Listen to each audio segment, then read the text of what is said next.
or maybe both of them just left. They don't know, just dropped them. And so an older sibling begins to take the responsibility of taking care of the younger siblings because they don't want to see their family fall apart. They don't want to see their family get caught up in the foster care system and all of that. And so the older sibling begins to take on the mature role of being provider and protector for the family. And so you marry somebody who comes from this type of family and you don't understand why he always going to his sister for advice. That's right. You don't understand why she always leaning on her brother so strongly. But the reason is because you weren't there when Big Brother had to walk 10 blocks with groceries just to feed everybody. That's right. That's right. You weren't there when Big Sis had to work her fingers to the bone trying to take care of 5 other younger kids at the age of 14, 15 just to keep her family together. Those are the people who circumvented and somehow got around the system and got through just to survive. That's right. And so you marry a person who understands what it is to survive, but they don't understand what the dynamic between husband and wife. And so now there's a struggle, and you're wondering why there's a struggle. The reason is because there's 2 different family backgrounds trying to meet and make it work. That's right. Now somebody say meet and make it work. Meet and make it meet work. and make it work. That's and right. so you're sitting back like, why is it that you always running over here? Why is it that your siblings are always in our business? Well, this whole family dynamic was built on siblings. That's right. Okay. And they love one another. That's right. Oh yeah, oh yeah. I'm going to tell you something. When a big brother had to take care of his little sister and raise her up and see her through school and make sure she got something, and some joker come along telling me he want to holler at her, let me tell you something. He going to be all up in your grill. That's right. Oh yeah, he want to know what's going on. Oh yeah, because he daddy now. You understand that? And so he going to be all up in your grill, and ain't no sense in you talking about why your brother always checking me, why he always doing this to me, why he always looking me up and searching me all the time, checking me out. Because he daddy.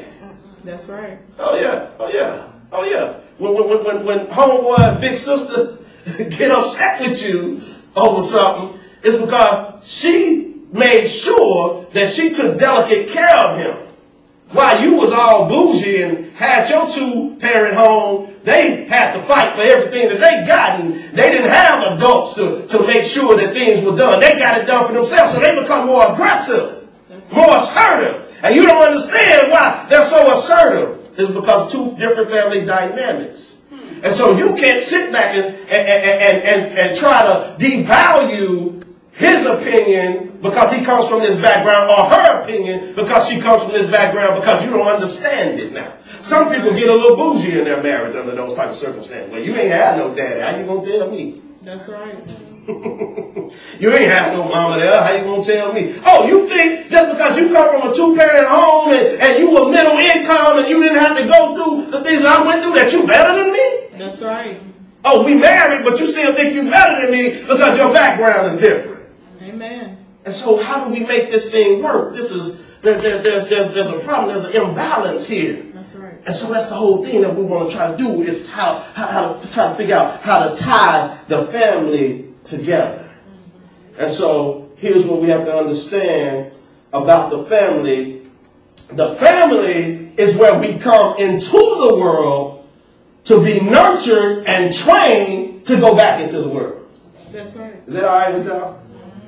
A family, we come into the world and we're to be nurtured and we're to be trained to go back into the world to start our own path. And a lot of times what happens is we tend to use our family background as the map on how our family should be run. That's right. You know, I know how to run a household. I saw my mama do this and I saw my mama do that, and I saw my daddy do this and I saw my daddy do that. How dare you tell me this method won't work? That's right. But what about if they had a different way of handling the same situation? So now you're going to tell them that their method don't work? This is how they grew together. This is how they came about. And so it's important for us to understand that every family experience, there's something beneficial in every family experience, regardless of how dysfunctional that experience may have been. That's right. There's something beneficial. There's something that we can get out of every family experience, regardless of how dysfunctional things may be. And so just to give you an example of how two family dynamics can clash, let's say, for instance, you grew up in a home where you were spanked, and you as a parent decide that, hey, I'm not going to spank my kids because I didn't like it.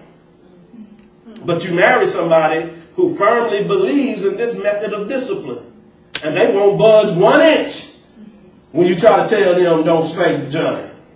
And so now you have your method for discipline and their method for discipline, and it calls separation in the home. It calls separation in the home. And here's what I want to get to, because I think I kind of skipped over this, but it's cool. God led me this way. I want to get to this scripture. This is going to be our core scripture because of separation in the home. In Matthew, the 12th chapter, verse 25, it says, Jesus knew their thoughts and said to them, every kingdom divided against itself will be ruined, and every city or household divided against itself will not stand. Jesus said, every city or every household divided against itself will not stand. And so what is happening is we have these households that are divided against themselves, and there's problems in the home because you have people trying to take different dynamics on how the family should be run, and they're running their household the way they want to run it, and the other person is running the household how they want to run it, and there's no agreement. And so what we got to learn how to do is tie things together. That's right. And that's why it's important that one spouse doesn't try to force their views on the other spouse. You know, you have to value the other person's insight as you would want them to value yours. And if you look at Proverbs 12:1, it said, whoever loves instruction loves knowledge, but he who hates correction is stupid. So, you know, that's telling you, which part? Whoever loves instruction loves knowledge, right, but he who hates correction is stupid. Ooh, it's stupid. So when you don't want to listen to your spouse when y'all are trying to come together on these differences, I mean, that makes you look stupid. Amen. Because it's like, my way is the only way. I don't care what you say. We gonna do it my way. Right. You look dumb and stupid saying that. The Bible tells you, right, he who hates correction is stupid. I didn't call you stupid. That's right. It was the Bible that called you stupid. God. Amen. Some people think that their way is the only way, and they can't stand to be told otherwise.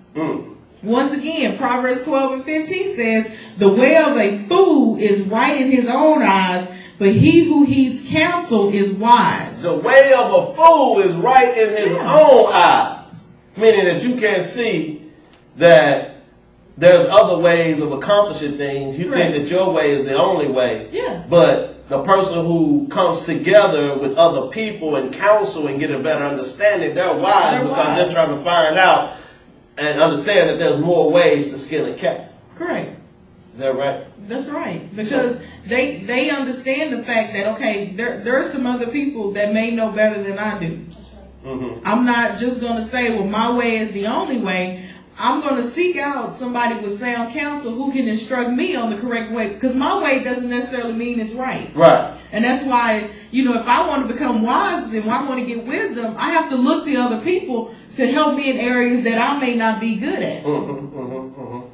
Because, you know, we came from two family dynamics. And so we have to come together and agree on certain things when it comes to how we discipline the kids. But usually you just let me do my thing. Correct. I just let him do his thing. I mean, yeah.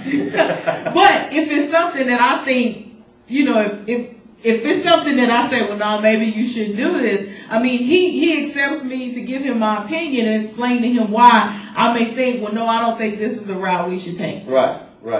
But even in that, in me listening to you, I respect your opinion, but ultimately, to me, the ultimate decision rests on the man. Correct, because you are the head. Because the man. Because you're going to have to answer. So that means that even if my thing failed, and we should have went with your thing, it's on me that it failure comes, right? And so I have to accept it. I can't throw off on you and say, girl, why you didn't tell me that idea would work that way? Correct.